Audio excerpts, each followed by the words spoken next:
Sobat DKB, senang kembali dapat menjumpai saudara dalam acara Wasiat Kekal berupa renungan firman Tuhan yang memandu, yang menuntun kehidupan kita. Saya Pendeta Arlianus Larosa. Renungan kita pada hari ini Rabu 18 Maret 2026 ditulis oleh rekan saya Pendeta Hariman Patiana Kota dari Gereja Kristen Pasundan atau GKP dengan judul Bukti Iman. Didasarkan pada Injil Matius pasal 9 ayat 27 sampai ayat 34, dan nas yang akan kita renungkan pada kesempatan kali ini adalah Matius 9 ayat 29. Sebelum bacanya mari kita berdoa. Tuhan, bimbing kami, tuntun kami untuk membaca Alkitab, mendengarkan firman Tuhan supaya firman-Mu itu menguasai hidup kami dan menjadi pedoman kami, penuntun kami dalam menjalani hidup di dunia di mana Tuhan menempatkan kami. Terima kasih Bapa, berfirmanlah karena kami sungguh merindukan kehendak-Mu. Dalam nama Tuhan kami, Yesus Kristus. Amin. Saya bacakan Matius 9 ayat 29, dengarkanlah firman Tuhan. Yesus pun menyentuh mata mereka sambil berkata, jadilah kepadamu seperti yang kamu percayai. Sahabat, apakah iman membutuhkan bukti?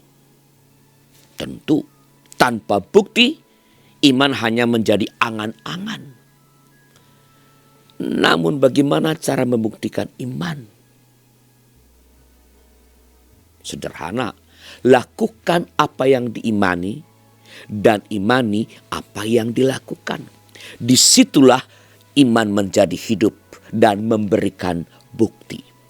Hasilnya tidak selalu langsung terlihat oleh mata, tetapi dampaknya akan terasa.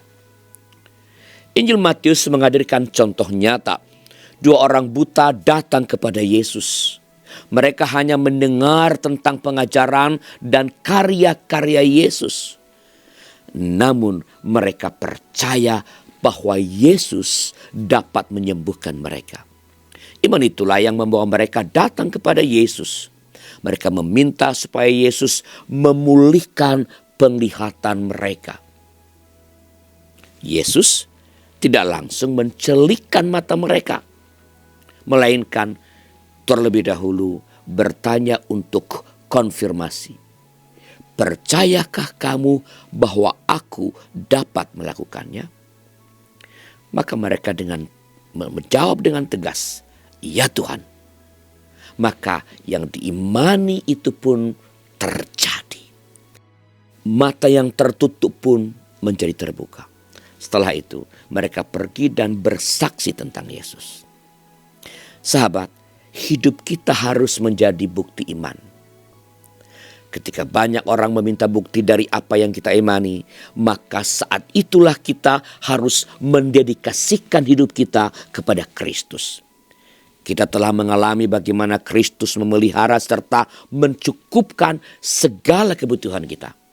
Maka sudah semestinya kita tidak lagi meminta tanda, melainkan menjadikan hidup kita sendiri sebagai bukti.